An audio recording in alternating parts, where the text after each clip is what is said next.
Imagine this. You're in a meeting. Your idea is solid, but nobody seems to care. You're explaining the facts, you're laying out the data, and the room is silent. Then someone else speaks, tells a quick story, and suddenly everyone's nodding, engaged, agreeing. What just happened?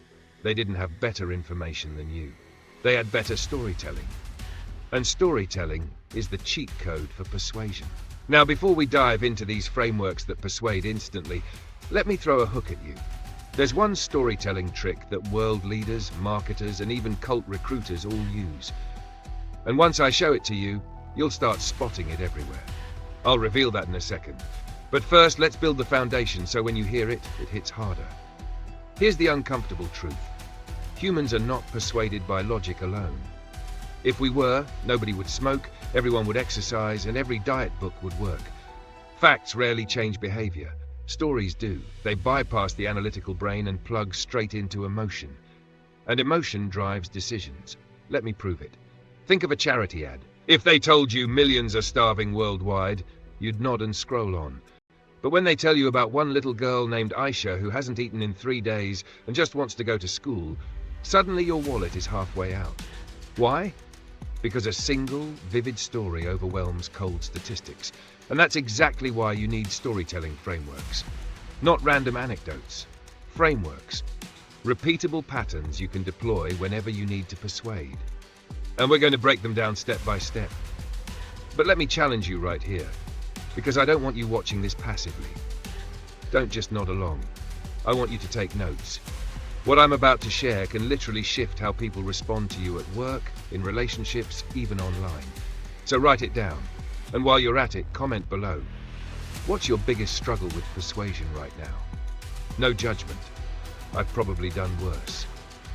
The first framework is the hero's journey.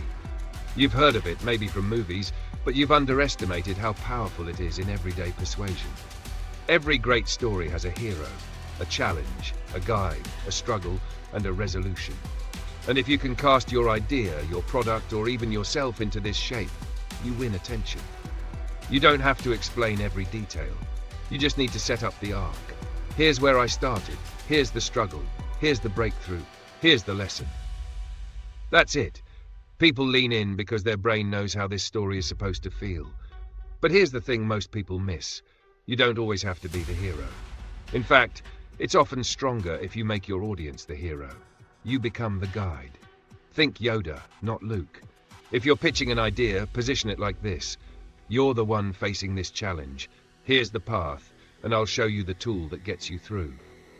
Suddenly, they're emotionally invested because they see themselves inside the story. Now let me throw you an invisible loop. Remember earlier when I said there's one storytelling trick that cult recruiters and presidents both use? Hold that thought, we'll circle back to it.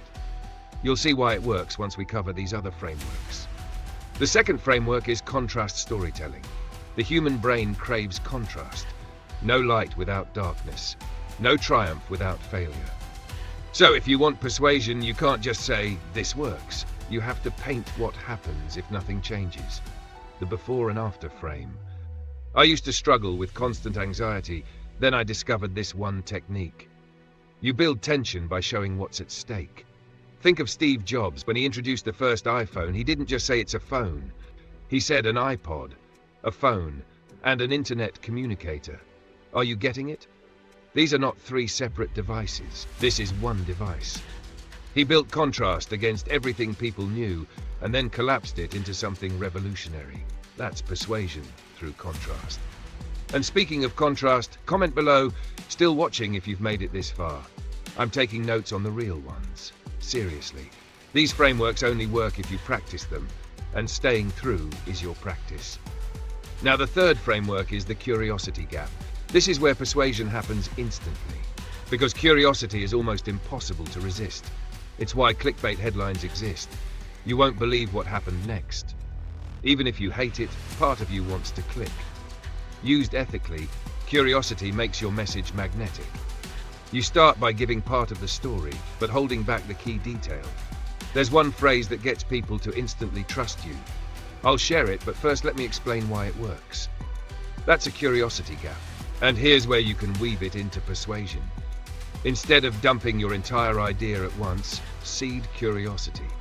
There's a problem you don't even realize you're facing, and once I explain it, you'll never see things the same way again. Curiosity pushes people to follow you all the way to your conclusion. But here's the key. You have to pay it off. If you tease and never deliver, you lose trust. Unless you want to set up an invisible loop for rewatching. Then you can drop something small and delay the full answer so people rewind to catch it. Now let's pause for a second, because I want you to think about this. Which of these frameworks do you already use without realizing? Hero's journey, contrast, or curiosity gap? Drop it in the comments. You'll realize you're already halfway there.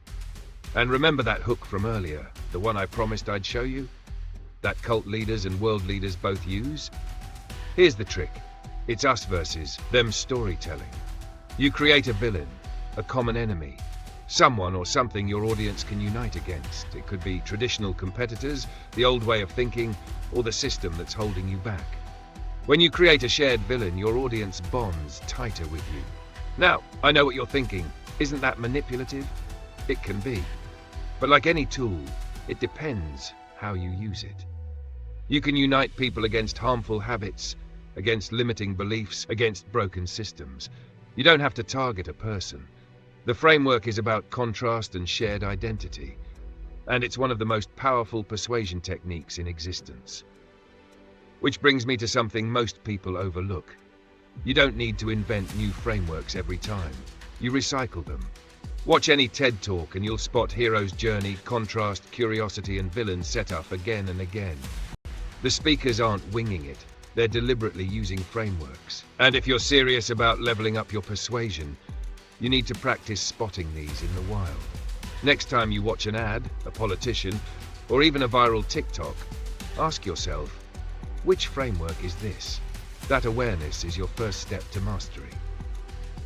Here's the secret most people don't realize about persuasion. It isn't about being the smartest person in the room. It isn't about having the flashiest slides or the deepest data. It's about telling the story in a way that makes people feel. And once they feel, they follow. So let's push deeper into frameworks that will give you that power instantly. The next framework is the Domino Chain. This is where you line up small, simple truths that no one can disagree with, then tip them over into the conclusion you want. It's persuasion by inevitability. For example, imagine you're convincing someone to exercise. You don't start with, you should work out daily. Instead, you start with, do you want more energy? They'll say yes. Do you want to live longer? Yes. Do you want to feel confident in your body? Yes. And then you close with, great, exercise is the one proven habit that delivers all of that. The dominoes were already falling. This works because once someone says yes to a chain of simple truths, they're far more likely to accept the final conclusion. This is why salespeople often use the phrase, would it be fair to say? It's disarming. It gets a yes. And once you've stacked enough yeses, the no becomes nearly impossible. Another framework you can use is the before-after bridge. It's simple, but insanely effective. You paint the before picture, what life is like without the change. You paint the after picture, how life improves. Then you give them the bridge, your idea, your method, your solution. It's persuasion because it creates tension. The before feels uncomfortable. The after feels irresistible. And the bridge becomes the only way to get there. Marketers live and die on this framework, but it's just as powerful in a casual conversation. And let's be real, what's your biggest struggle with persuasion right now? Is it public speaking? Writing? Convincing your boss? Drop it in the comments. I'm not kidding, I'm taking notes on the real ones. Now let's talk about pattern interrupts. Sometimes persuasion doesn't require a long story. It requires breaking the trance. People get stuck in predictable patterns. If you can break that pattern, you instantly gain attention and authority. Imagine you're in a boardroom and everyone's bored. Instead of starting with, today I want to discuss sales, you slam down a stack of cash and say, this is what's leaving our business every day. Suddenly, eyes are up, ears are open. Pattern interrupted. You can do this in small ways too. Change your tone, change your pacing, insert an unexpected metaphor. Right now, our process is like duct taping a Ferrari. It'll hold for a while, but it's not how you win a race. That image breaks the pattern of boring corporate speak and lands with impact. Speaking of images, here's the framework that can supercharge any persuasion: the vivid detail principle. Abstract ideas don't move people. Concrete, sensory details do. Don't say he was poor. Say he had holes in his sneakers and kept his change in a cracked coffee mug. The detail makes it real. And when it feels real, people believe it. But let me set up another invisible loop. There's a specific storytelling framework used by billion-dollar startups and viral TikToks alike. The exact same formula. I'll show it to you in a second, but first, you need to understand one last key principle: ownership. Ownership means you don't just tell a story, you let your audience step inside it. You phrase it so they imagine themselves as the character. Instead of, "I was nervous before my speech," you say, "Picture this. You're standing backstage, your palms sweaty, the lights blinding." Immediately, they're in the story. They're not hearing your story, they're experiencing their own. That's instant persuasion, because you've bypassed telling and gone straight to showing. Now here's that billion-dollar framework I promised. Problem-Agitate-Solve. It's persuasion compressed into 3 beats. You state the problem, you agitate it, describe how painful it really is, why it's urgent, why ignoring it is dangerous, and then you drop the solution. Every viral ad uses this. Tired of scrubbing dishes for hours, frustrated when your sponge smells awful? Here's the sponge that kills 99% of bacteria instantly. Problem, agitate, solve. Simple, instant, deadly effective. Now think about this. If you combined hero's journey, curiosity gaps, contrast, domino chains, pattern interrupts, vivid detail, and problem-agitate-solve, you'd be unstoppable. And you don't need to master all of them overnight. Start by picking one. Test it. Notice how people respond differently. Then add another.